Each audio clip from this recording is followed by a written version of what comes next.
Vejo tantos profissionais errarem feio no seu diagnóstico que fico até com medo de vir a ser um deles depois que me formar. Como posso me preparar para não pagar mico?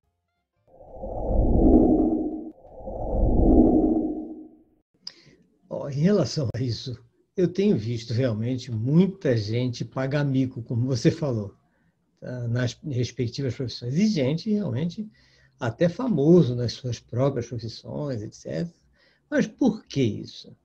Então vamos ver o seguinte, olha só, nós temos que, antes de mais nada, saber que por melhores que nós sejamos ou achamos que somos, né?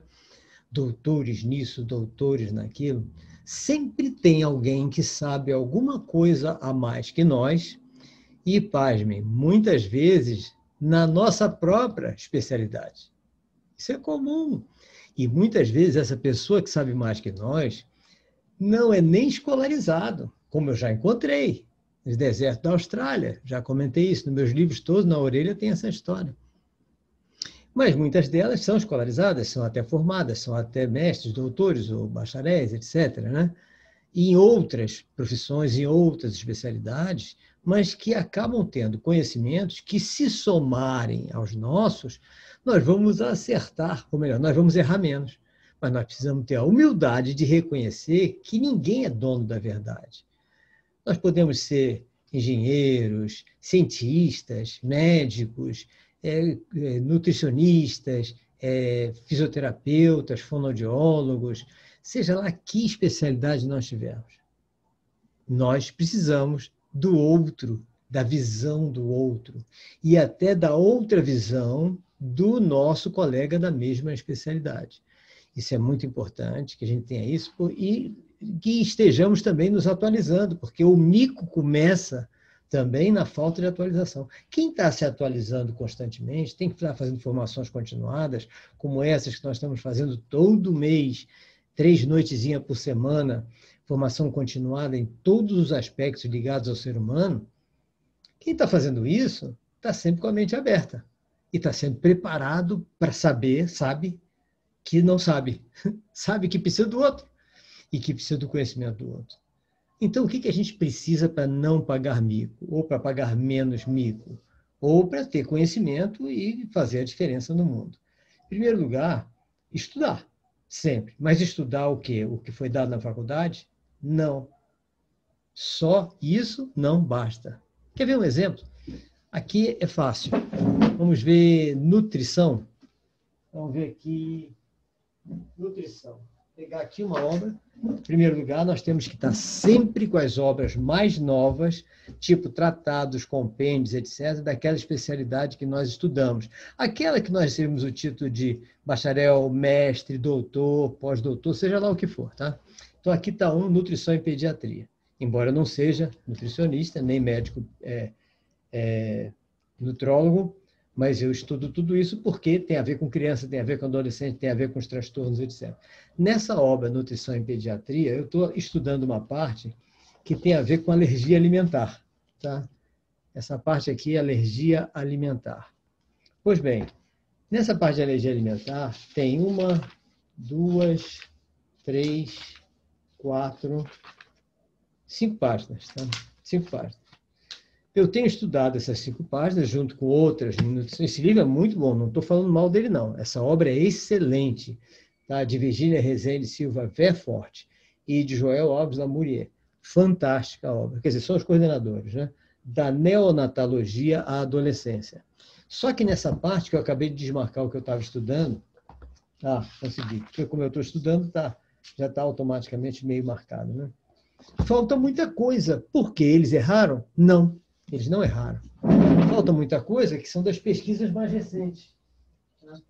Por exemplo, Anne Caroline Brito, que está fazendo doutorado agora na Universidade da Bahia, Universidade Federal da Bahia, e Vitória da Conquista, vai contribuir decisivamente para esse tipo de conhecimento agora, já que ela está falando sobre a microbiota intestinal, a nutrição e o autismo.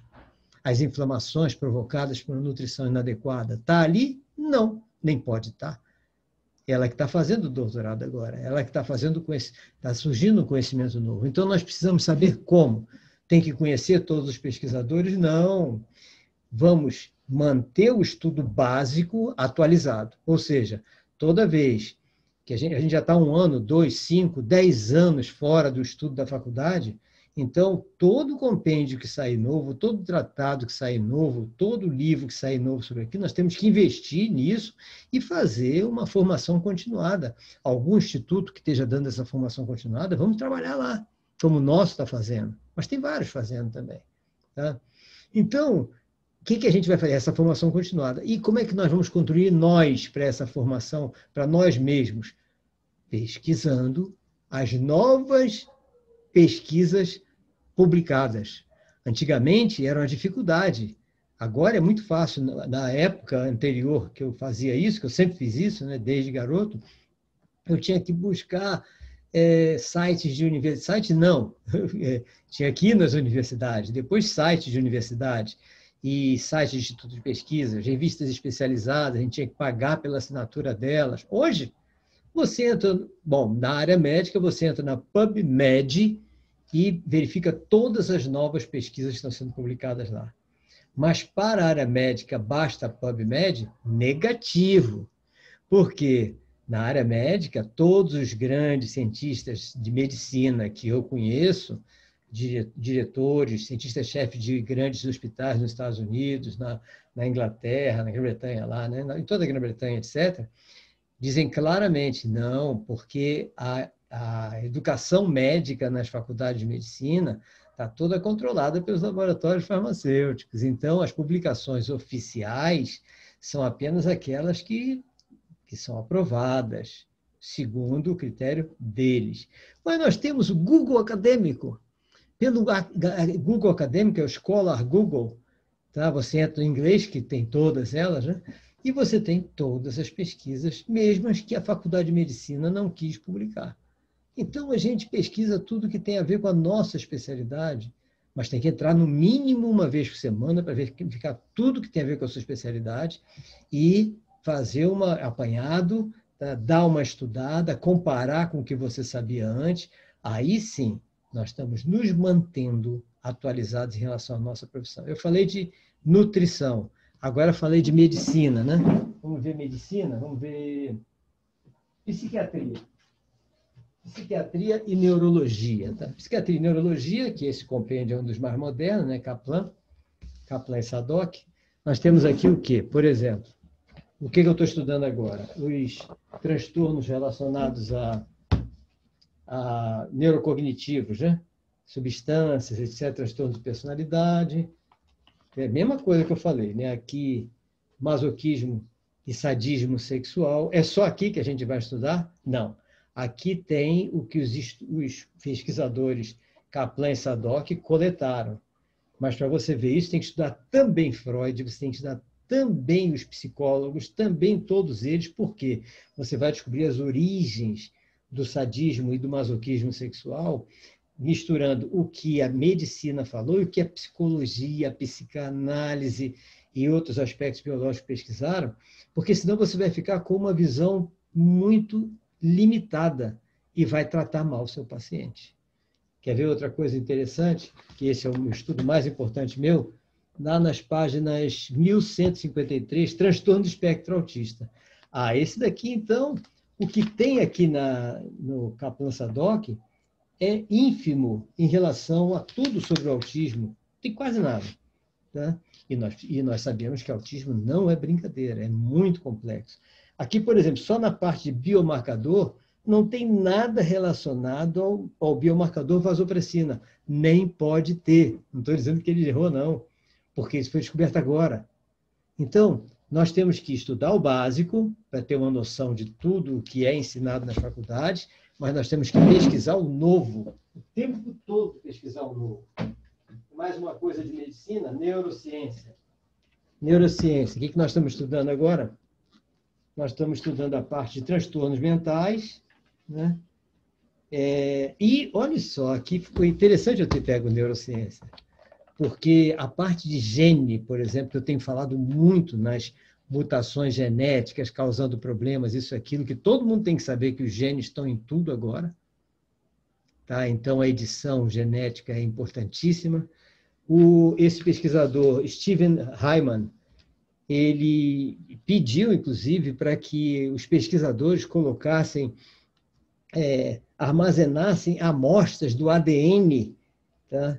Juntamente com dados dos fenótipos e deixassem disponível para todos os outros pesquisadores, porque ele sentiu que se nós não tivermos bases de pesquisas dos ADNs que estão sendo coletados por alguns institutos de pesquisa, nós vamos atrasar o conhecimento da parte dos genes nos transtornos mentais, porque o que foi descoberto por ele e por outros é que a parte dos genes, os genes têm influência em a mutação genética, que a gente achava que não existia alguns anos atrás, ela é que é a geradora de quase todas as nossas malformações e que acabam causando transtornos, síndromes, etc. Né?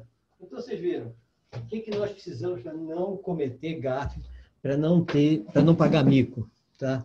Primeiro, estar estudando sempre. E estudar, o professor Pierre sempre falou, não é ler, não. É estar com o caderno do lado, como eu sempre estou. Né? Então, eu sempre estou com o caderno do lado, fazendo todas as anotações de tudo que eu estou lendo, ouvindo, etc. É caderno e mais caderno acumulado aqui. Mesmo que você jogue o caderno fora, porque na hora que você está lendo, na hora que você está escrevendo, o ato de escrever é que faz você gravar na sua memória. Tem vídeos meus mostrando isso. Tá? Então, primeiro passo, estudar.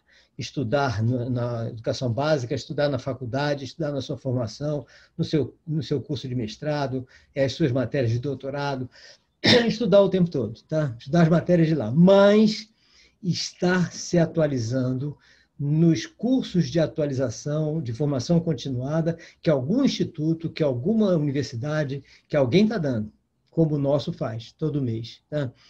E pesquisar aquilo que está sendo publicado, mas indo pelo Google Acadêmico, pela Escola Google, etc., que é livre, tá? E mostra tudo sem controle. Pelo menos a gente não acha, né? Porque muita coisa que eu acho no Google Acadêmico eu não acho no PubMed.